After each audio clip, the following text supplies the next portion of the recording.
Assalamualaikum warahmatullahi wabarakatuh.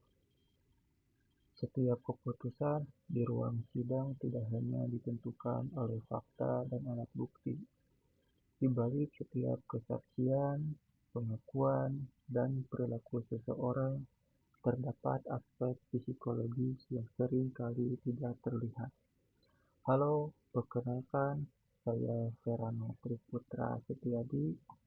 Pada kesempatan kali ini, saya akan membahas tentang peran psikolog dalam persidangan, sebuah topik yang menunjukkan bagaimana ilmu psikologi dapat membantu proses penegakan hukum secara lebih objektif dan komprehensif.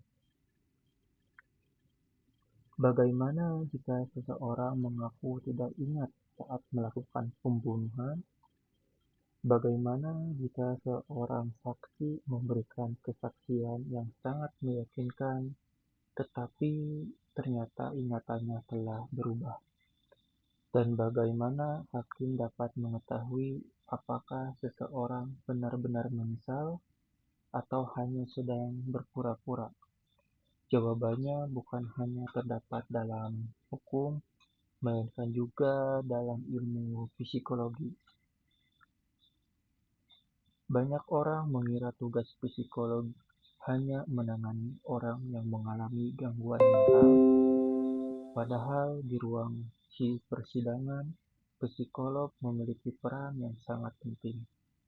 Mereka membantu mengungkap apa yang tidak dapat dilihat oleh mata, seperti membaca perilaku, menganalisis kondisi mental, menilai kredibilitas, hingga memberikan pendapat ilmiah yang dapat menjadi pertimbangan hakim. Peran psikolog forensik dalam persidangan.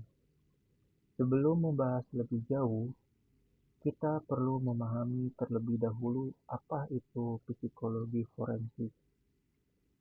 Psikologi forensik merupakan cabang ilmu psikologi yang menggabungkan antara ilmu psikologi dengan sistem hukum.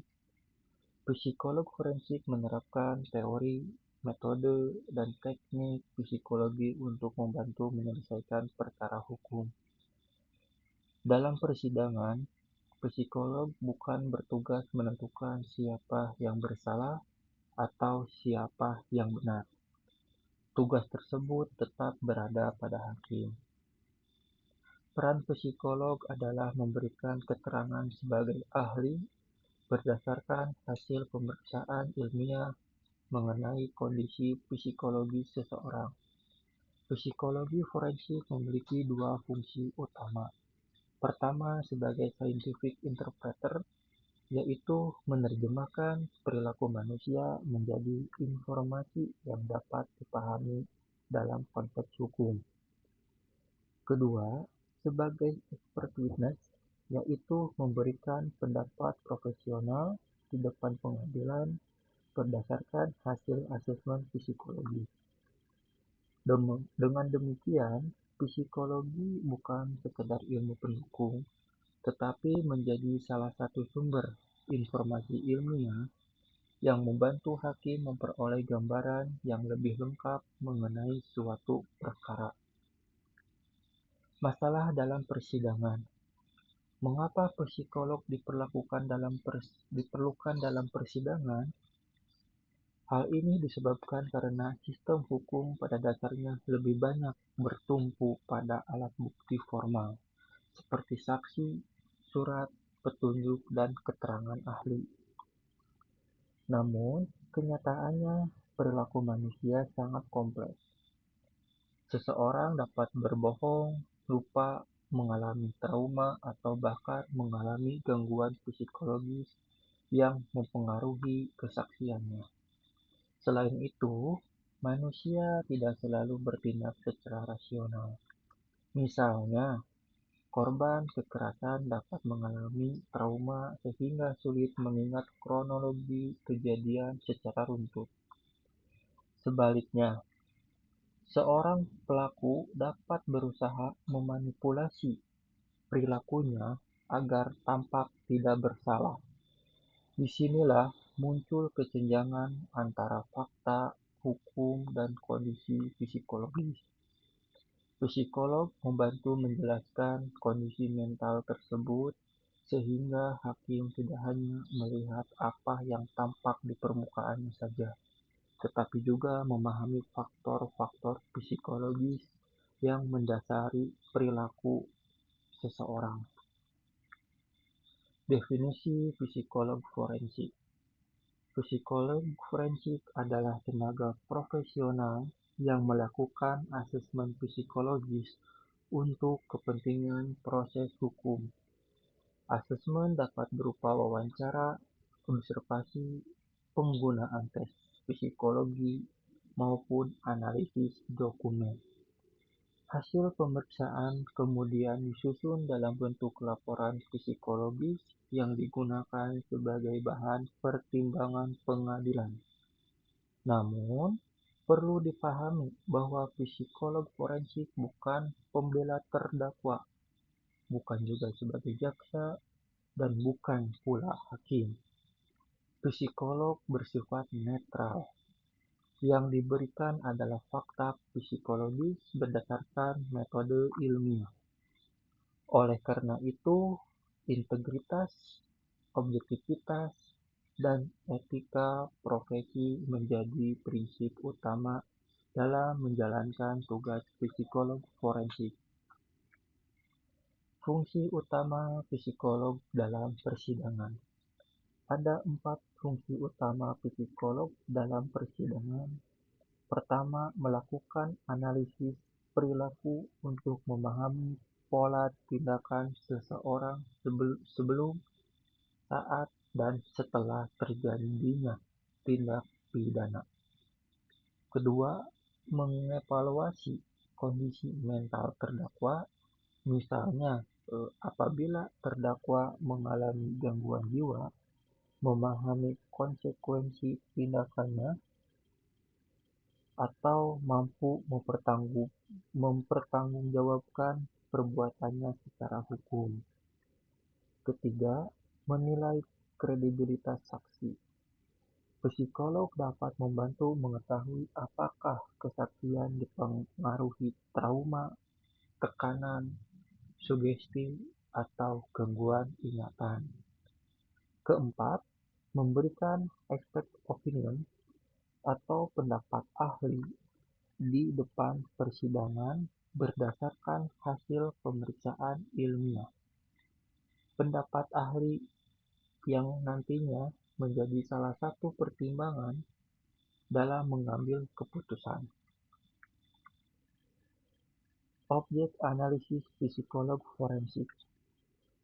Psikolog forensik dapat melakukan pemeriksaan terhadap 3 pihak utama. Pertama, pihak terdakwa. Tujuannya untuk mengetahui apakah ia memahami konsekuensi perbuatannya serta memiliki kemampuan untuk bertanggung jawab secara hukum. Kedua, pihak saksi. Psikolog menilai reliabilitas ingatan, kemungkinan distorsi memori, maupun pengaruh tekanan psikologis terhadap kesaksiannya. Ketiga, pihak korban. Pemeriksaan dilakukan untuk mengetahui dampak psikologis yang dialami akibat tindak pidana seperti trauma, depresi, kecemasan, maupun gangguan stres pasca trauma. Dengan demikian, hakim memperoleh gambaran psikologis yang lebih utuh terhadap seluruh pihak yang terlibat dalam perkara. Posisi dalam sistem pembuktian. Dalam sistem hukum di Indonesia, pendapat psikolog masuk sebagai keterangan ahli. Artinya, hasil pemeriksaan psikolog merupakan salah satu alat bukti yang sah menurut hukum, namun pendapat ahli tidak mengikat hakim. Hakim memiliki kebebasan untuk menerima mempertimbangkan atau mengesampingkan pendapat ahli apabila dianggap kurang relevan dengan perkara. Oleh sebab itu, laporan psikologi harus disusun secara jelas, logis, sistematis, serta memiliki dasar ilmiah yang kuat, sehingga dapat membantu proses pembuktian di pengadilan. Studi kasus kopi sianida. Untuk memahami penerapan psikologi forensik, mari kita melihat contoh kasus kopi sianida. Dalam perkara ini, tidak terdapat saksi mata yang secara langsung melihat proses pemberian racun. Oleh karena itu, jaksa menggunakan berbagai alat bukti tidak langsung, termasuk analisis psikologi forensik. Psikolog membantu menganalisis perilaku terdakwa melalui rekaman CCTV, seperti pola komunikasi, hubungan dengan korban, serta kemungkinan adanya niat untuk melakukan seperti itu. Dalam hukum pidana, pembunuhan berencana mensyaratkan adanya niat yang telah dipikirkan sebelumnya. Psikologi membantu menjelaskan apakah perilaku terdakwa menunjukkan adanya perencanaan yang matang atau tidak. Selain itu, dilakukan analisis gestur, asesmen klinis, profiling kepribadian, serta autopsi psikologis untuk merekonstruksi hubungan antara korban dan perilaku pelaku. Perlu ditegaskan bahwa analisis psikolog bukanlah bukti yang berdiri sendiri, melainkan digunakan bersama alat bukti yang lain untuk membantu hakim membentuk keyakinannya dalam memutuskan suatu perkara. Sebagai penutup, dapat disimpulkan bahwa psikolog forensik merupakan jembatan antara ilmu psikologi dan sistem hukum. Psikolog membantu pengadilan memahami kondisi mental, perilaku, motivasi, serta dampak psikologis yang tidak selalu terlihat melalui alat bukti formal. Namun, psikolog bukan penentu putusan.